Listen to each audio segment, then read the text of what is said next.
Hi everyone, welcome back to Gaming Basics. In this video, we will be learning how to change name on Fruit Ninja application.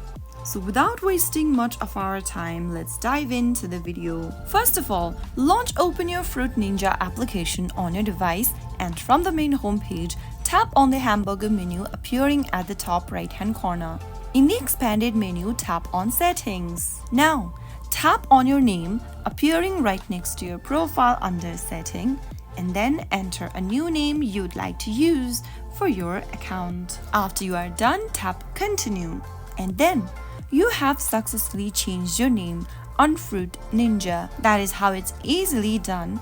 If you found the video to be helpful, go ahead and give us a thumbs up.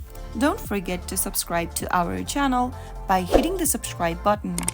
Also, press on the notification bell so that you'll never miss another upcoming upload from us. I will see you again in the next episode. Thank you for watching.